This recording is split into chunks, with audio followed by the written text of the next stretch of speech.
Hey, BJ, very basic Bible. Gonna do a Bible topic. Let's share my screen. Boop. Right there. Oh, there's my desktop. There's the Bibles. Let's look up something in Bible Hub. Go to a book. Book, chapter, verse. First Kings, chapter 11, verse 21. Let's see where we get to. Okay. Now. Oh, I didn't. What? There's no now. Look at this. While, when, English Standard Version, but Berean Standard Bible, when, King James Bible, and so this is all First Kings chapter 11, verse 21. None of them say now.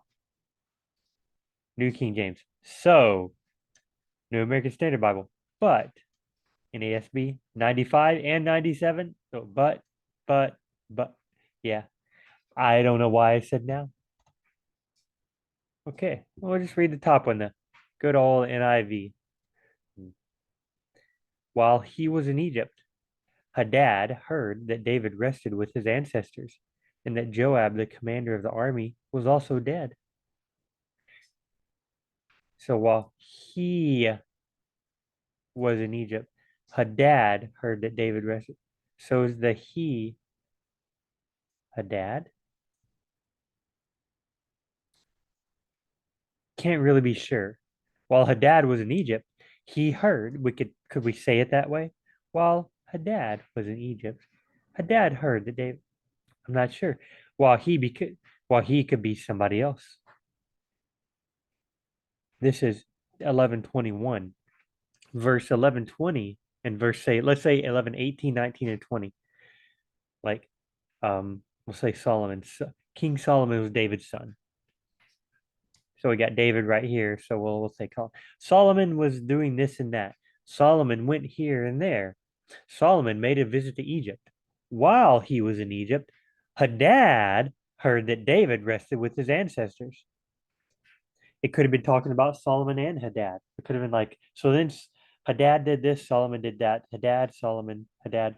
Then Solomon went to Egypt. And while Solomon was in Egypt, Hadad heard, I mean, it could be that. Nuts. We won't know until we look up previous. But I stopped halfway through the verse, which, I mean, it's a verse. It's not inspired, right? The verses are not inspired. The words, the sentences, those are inspired. Okay. So while he was in Egypt, Hadad heard that David rested with his ancestors and that Joab, the commander of the army, was also dead. Okay, so David dead, David rested with his ancestors, Joab is dead. Generally, if when blank is dead, that means like dishonorable. David rested with his ancestors. Honorable. He died well. He died in good sight of everyone. He got a proper burial, all that stuff. Dead, died dishonorably. Nobody liked him. They didn't appreciate him. Maybe it's good that he died. I mean, that's kind of a thing. You know, that's why the difference between rested with his ancestors, dead. I mean, they're both dead, but you know.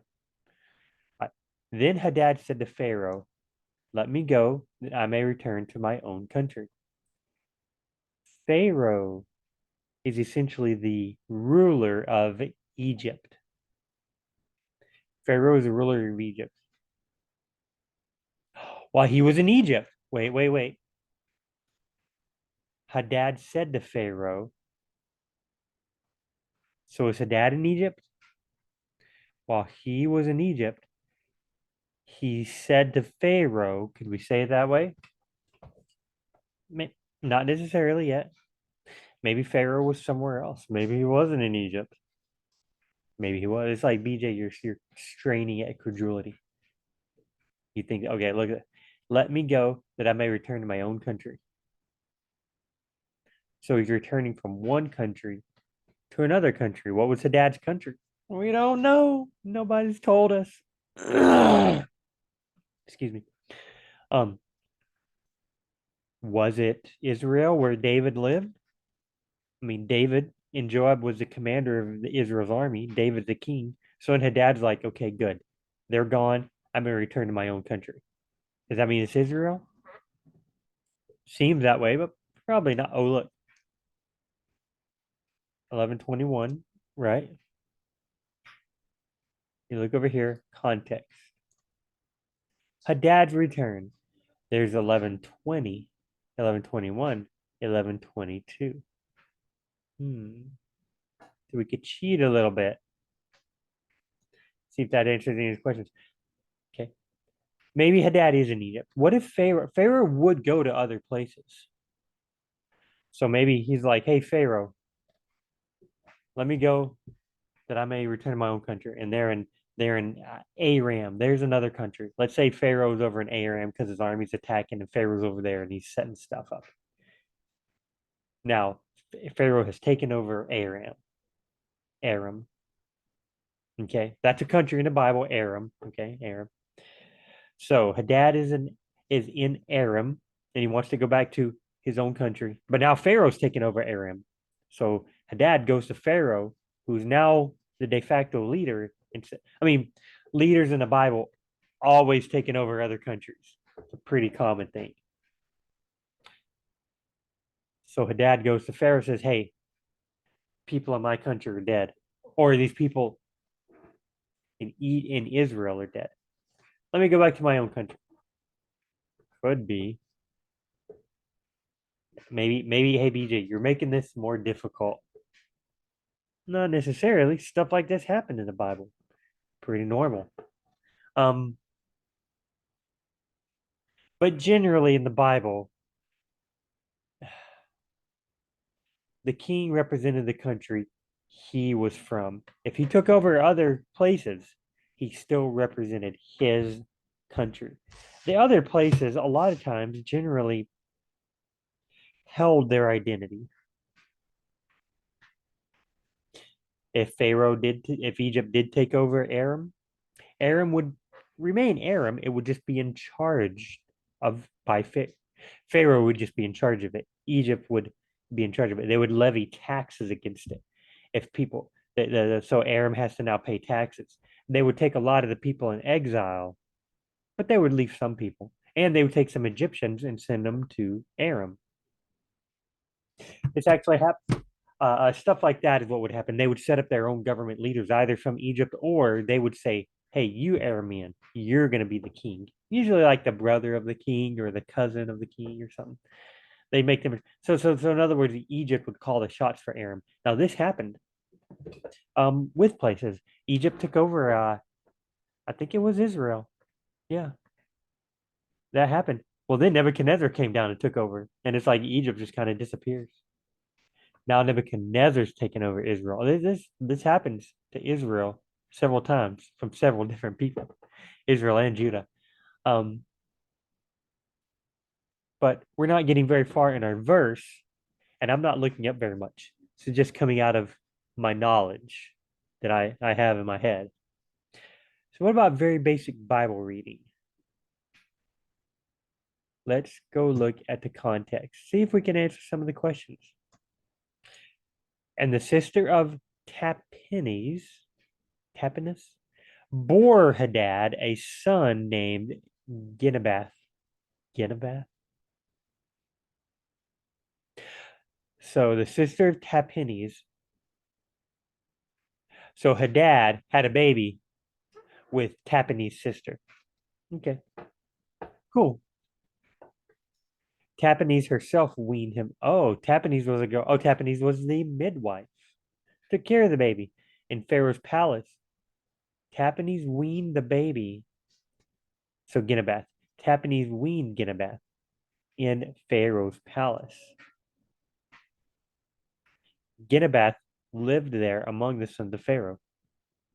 Okay, if Hadad had a baby and the baby was weaned, that is, was breast milk and then taken off the breast milk and then raised. If the baby was weaned and raised in Pharaoh's house, but Hadad wasn't there, like I just talked about, maybe Hadad wasn't in Egypt. He has a baby and sends it back to Egypt. I mean, or to Egypt to get raised. That'd be kind of strange. Tapanhes, I would say it seems like an Egyptian name, but what do I know? Okay, Genebath lived there among the sons of Pharaoh, so other sons of Pharaoh were there. I bet they're in Egypt. I could be wrong. Look, they could still be somewhere else. While Hadad was, while Hadad, when Hadad heard in Egypt, wait, NIV, while he was in Egypt, the BSB Berean Standard Bible, when Hadad heard in Egypt. So Hadad was in Egypt and he heard about it. Okay. Oops, I put that. All right. So the Berean Standard Bible seems to say that Hadad was in Egypt. When Hadad heard in Egypt, now he didn't hear, he heard about something that was over in Egypt. I remember in Ruth, it says, while she was in this place, she heard that God provided. And it's kind of confusing, but what it means was while she was there, when Hadad was in Egypt, he heard, we could say it. Let's read some other. When Hadad heard in Egypt, okay. But ESV, but when Hadad heard in Egypt, okay. KJV, and when Hadad heard in Egypt, just bring in some other Bible versions and you start to, that David rested with his father's ancestors. Same thing, right? His relatives, okay? And that Joab, the commander of the army, was dead. Dead. He said to Pharaoh, let me go that I may return to my own country. But Pharaoh asked him, what have you lacked here with me that you suddenly want to go back to your own country? Nothing, Hadad replied, but please let me go. So what is his own country? So we're pretty certain that Hadad is in Egypt, but now he wants to leave and go to his own country. The only clue we have is he's talking about David, who was in Israel, or Judah, David, who's in Judah, Joab, who is in Judah. They're dead. Now he wants to go back. Kind of points to his country being Israel. Let's go read.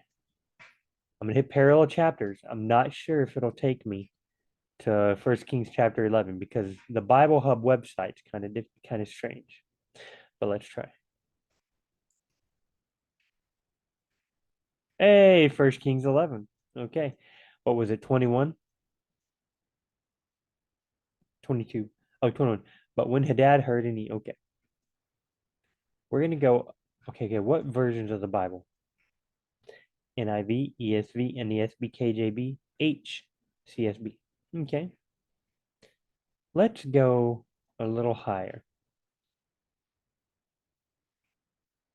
Let's go right here. Look, Hadad's return. Now that's not inspired, but it's talking about Hadad, whoever this Hadad guy is. Okay, the Bible Hub website thinks that this we're going to talk about Hadad. Okay. All right, here we go.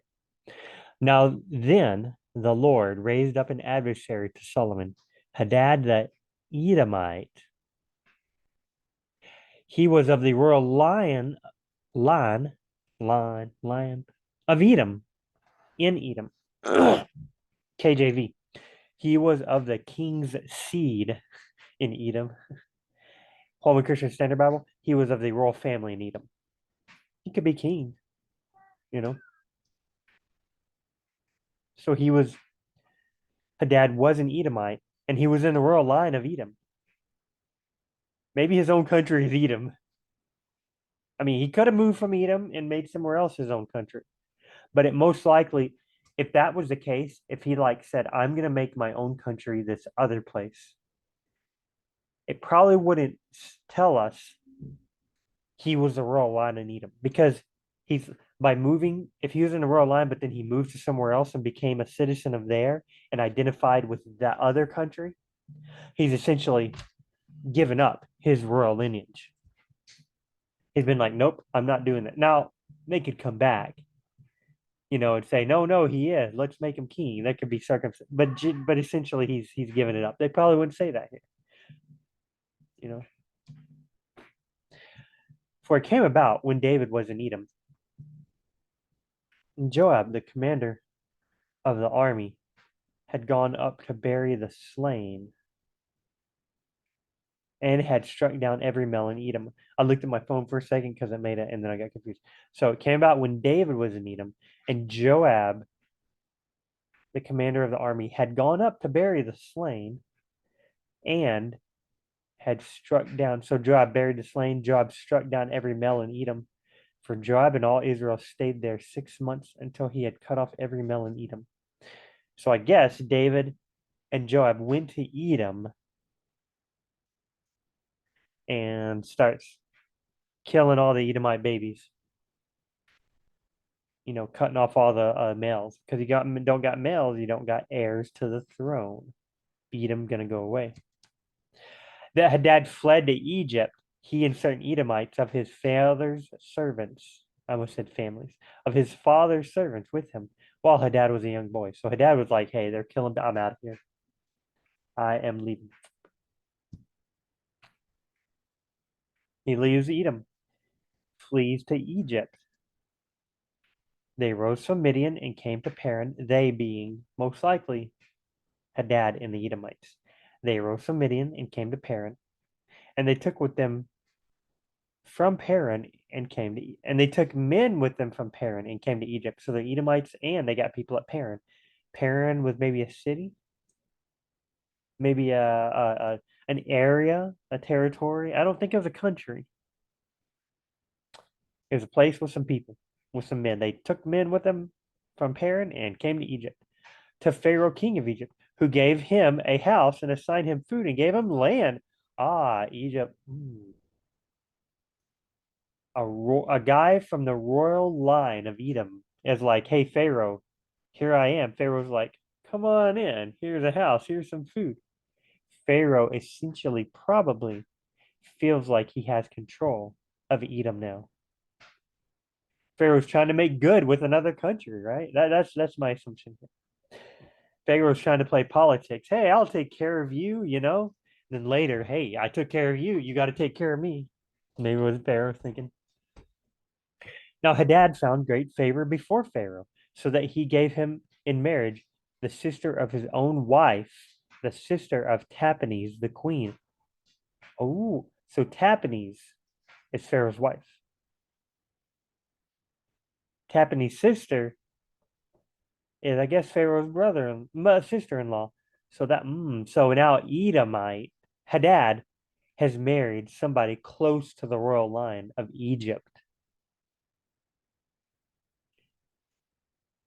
I think Pharaoh is trying to essentially assimilate the Edomite heir into Egypt. You do that, no fighting with Edom. You have taken over Edom. Edom's not a problem anymore. One less country to deal with. Ancient politics, ancient warfare, ancient land stuff. It was like a giant game of Risk. Just try and get all the land you can. Uh, why? That's just what people. That's just human. Humans just want more and more and more. I hope that I get rid of that in my own body, my own self.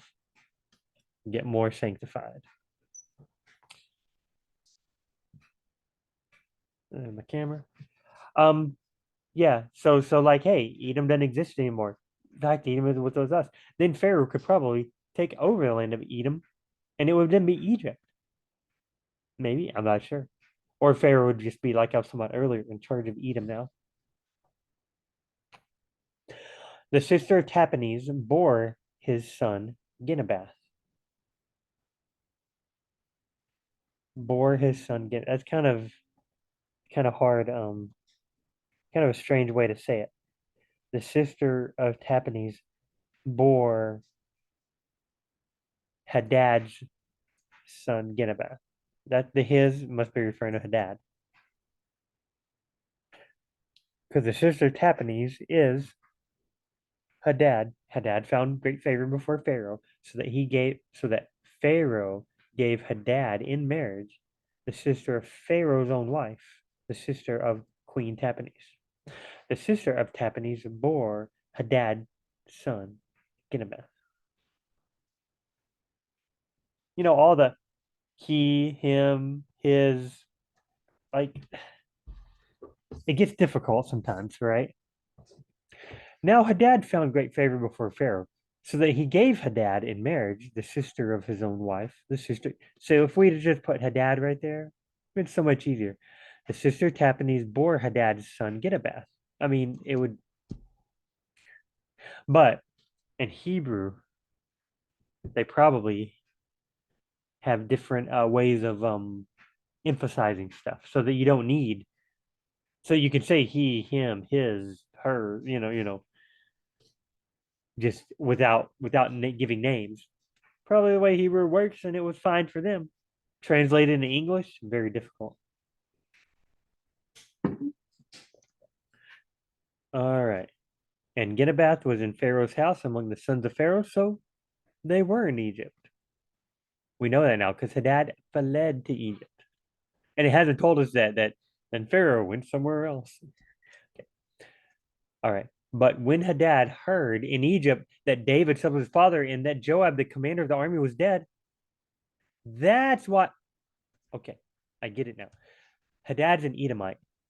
Send me away that I may go to my own country. So, excuse me. My own country would be Edom. But why David and Joab? Why does it matter if they're dead? Because it came about when David was in Edom and Joab, the commander of the army, had gone up to bury the slain and had struck down every male in Edom. Joab's killing all the babies in Edom, and yikes, they fled. Oh, wait, they're dead? Hey, I can go back safe and sound now. There could be people who've taken over and went over to Edom. Solomon could have sent some of his army over there, and then, hey, look at it. But Hadad seems to feel pretty confident. I can go back now because the people who did want me dead, no, they're dead. This is making more sense. And Pharaoh said to him, but what have you lacked with me? That behold, you are seeking to go to your own country. And Hadad answered, says he, gotta be Hadad. Why? Nothing. Nevertheless, you must surely let me go. You must let me go. Hadad's the one who wanted to go to his own country. So, yeah. All right, this is making so much more sense when you read the whole story. That's why verses. Some people are like, hey, prove to me X, Y, and Z. Okay, here's these 6 verses, and they have nothing to do with each other. They're all just scattered throughout the Bible. A single verse. Are you serious? One verse. You can't tell what one verse. You have to read a lot. In fact, the less you read, the more general conclusions you should hold to. That's all. That's what I would say. Oh, then Rezin, God also raised up another adversary to him, Rezin, to him being who? Go up here. The Lord raised up an adversary to Solomon. How do we know completely? All right. Right here. Now, King Solomon loved many foreign women. Okay, the nations Solomon held fast. He had 700 wives. That's no good. Solomon was old. His wives turned away his heart after other gods. Solomon went after Ashtoreth, the goddess of the yikes. Solomon did what was evil in the Lord's sight. Man. Okay, the Lord was angry with Solomon. Let's see. The Lord said to Solomon, because you have done this, and you have not kept my covenants and my statutes, which I have commanded you. I will surely tear the kingdom from you and will give it to your servant. Nevertheless, I will not do it in your days for the sake of your father David, but I will tear it out of your hand of your son. However, I will not tear away the kingdom, but I will give it one tribe to your son for the sake of my servant David and for the sake of Jerusalem, which I have chosen. So it's talking about Solomon. Solomon messed up. God's going to take away everything but one tribe. Where is it at? I will give your son one tribe. Then the Lord raised up an adversary against Solomon. I guess he's going to raise up Hadad. Hadad went to Egypt, got all good and stuff, and now he's going to go back to Edom and be good. And God also raised up another adversary, Rezin. Okay. Now we could read about Rezin, the son of Eliada, who had fled from his lord Hadaezer, king of Zobah. I mean, we could these stories are kind of fun, But I think we've talked enough about, what was it? First Kings 11:21. Okay, guys, we'll call this one quits and we'll see you in the next very basic Bible.